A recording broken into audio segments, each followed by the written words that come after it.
Students, next हम topic discuss करते हैं reflex actions and reflex arc.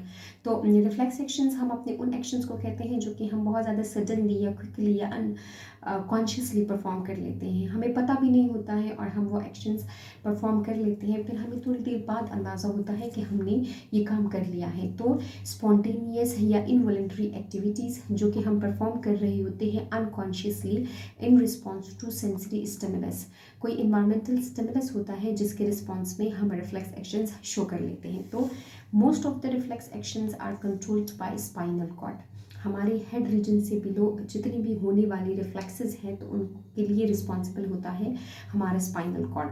For example, अगर हमारा हाथ बहुत शार्प या किसी हॉट ऑब्जेक्ट को टच करता है तो हमारा हाथ एकदम से खुद ब खुद पीछे चला जाता है।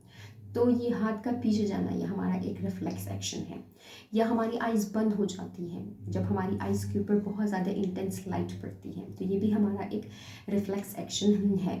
तो जो रिफ्लेक्स एक्शन को परफॉर्म करने के लिए हम पाथवे चूज़ करेंगे, जिस पाथवे के ज़रिए हम ये एक्शन परफॉर्म करेंगे, उस पाथवे को हम कहते हैं रिफ्लेक्स आर्क।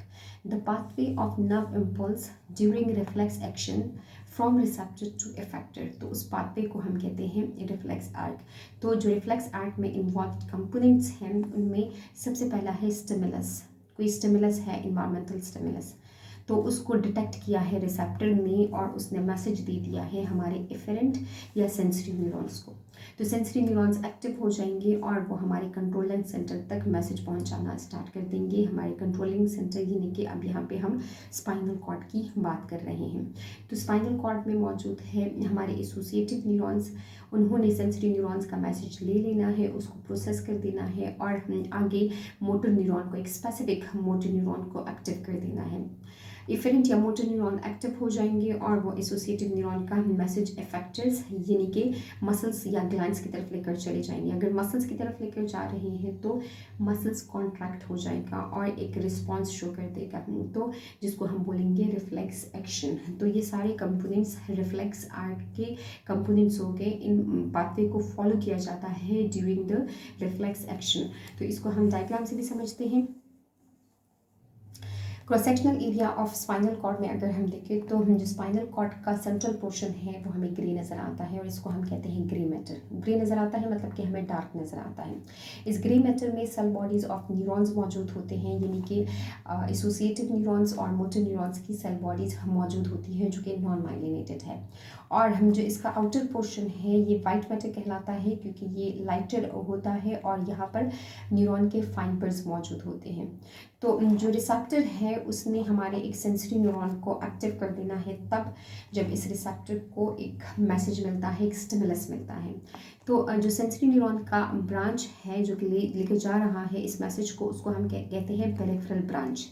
और ये पेरिफेरल ब्रांच गैंग्लियन में मौजूद सेंसरी न्यूरॉन के सेल बॉडी तक मैसेज लेकर जाते हैं और फिर इस सेल बॉडी का message away from the cell body ले जाने के लिए रिस्पॉन्सिबल होता है सेंसरी न्यूरॉन का सेंट्रल ब्रांच जो कि हमारे इस स्पाइनल कॉर्ड के अंदर जा रहा होता है।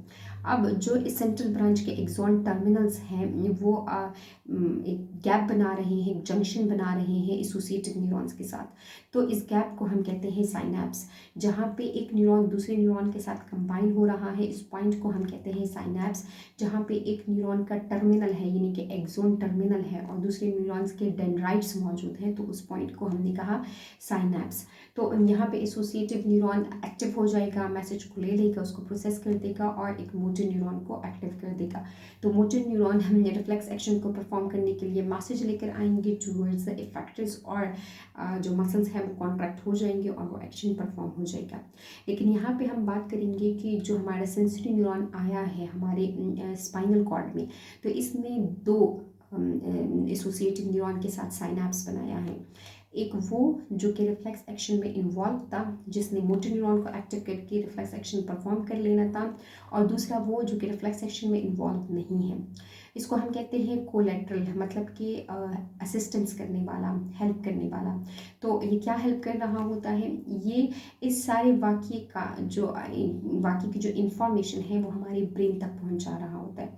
अभी थोड़ी देर पहले हमने बात की कि थोड़ी देर बाद हमें अंदाज़ा होता है कि हमने ये रिफ्लेक्स एक्शन परफॉर्म कर लिया है। तो जो हमें थोड़ी देर बाद अंदाज़ा होता है वो इस एसोसिएटिव न्यूरॉन्स की वजह से होता है, क्योंकि ये फिर बाद में मैसेज लेकर चला जाता है। पहले हमारा ये वाला एसोसिएटिव न्यूरॉन मोटर न्यूरॉन को एक्टिव करके एक्शन परफॉर्म कर लेता है, उसके बाद में फिर ये कोलेट्रल यानी कि हमारा ये वाला एसोसिएटिव न्यूरॉन हमारे ब्रेन तक मैसेज लेकर जाता है। ये रिफ्लेक्स एक्शन में इन्वॉल्व नहीं है, ये जस्ट हमारे ब्रेन को उस बाकी की इंफॉर्मेशन दे रहा होता है। तो ये सारा हमारे पास है एक रिफ्लेक्स आर्क, जिसके रिजल्ट में हमारा एक रिफ्लेक्स एक्शन परफॉर्म हो जाता है। रिसेप्टर ने हमारे सेंसरी न्यूरॉन को एक्टिव किया है और फिर उन्होंने हमारे एसोसिएटिव न्यूरॉन को एक्टिव कर दिया है, जिसके रिजल्ट में मोटर न्यूरॉन हमारे इफेक्टर्स तक मैसेज लेकर चले जाते हैं। और यहाँ पे जो सेंसरी न्यूरॉन है वो एक ऐसे न्यूरॉन के साथ भी हम साइनैप्स बना रहा है जो कि रिफ्लेक्स एक्शन में इन्वॉल्व नहीं है, उसका काम ब्रेन तक इंफॉर्मेशन पहुँचाना होता है। तो जो सेंसरी न्यूरॉन का रास्ता है, जो ये वाला इसका पूरा का पूरा ब्रांच है, इस वाले पार्ट को हम कहते हैं डॉर्सल रूट। और यहाँ से जो मैसेज आ रहा है, जो पाथवे है हमारे रिफ्लेक्स एक्शंस का, तो इसको हम कहते हैं वेंट्रल रूट। तो ये वाला डॉर्सल रूट है, ये वाला वेंट्रल रूट है, तो इसके ज़रिए हमारे रिफ्लेक्स एक्शंस परफॉर्म होते हैं। तो आज के टॉपिक में हमने जिक्र किया रिफ्लेक्स एक्शंस के बारे में और रिफ्लेक्स आर्ट के बारे में। तो हमने अपने उन एक्शंस को जो कि हम अनकॉन्शियसली परफॉर्म कर लेते हैं अपनी डेली रूटीन्स में, तो उसको हम कहते हैं रिफ्लेक्स एक्शंस। और हमारे स्पाइनल कॉर्ड कंट्रोल कर रहे होते हैं एक पाथवे के थ्रू, जिसको हमने कहा रिफ्लेक्स आर्क, जिसमें डिफरेंट कंपोनेंट्स इन्वॉल्व है। और इसको हम हमारे रिसेप्टर्स हमसे सेंसरी न्यूरॉन्स के थ्रू ले जाया जाएगा हमारे स्पाइनल कॉर्ड तक, जिसमें दो न्यूरॉन्स एसोसिएटिव न्यूरॉन्स काम करेंगे, एक वो जो कि रिफ्लेक्स एक्शन में इन्वॉल्व होगा और दूसरा वो जो कि ब्रेन तक इस सारी बाकी की इंफॉर्मेशन पहुंचा देगा।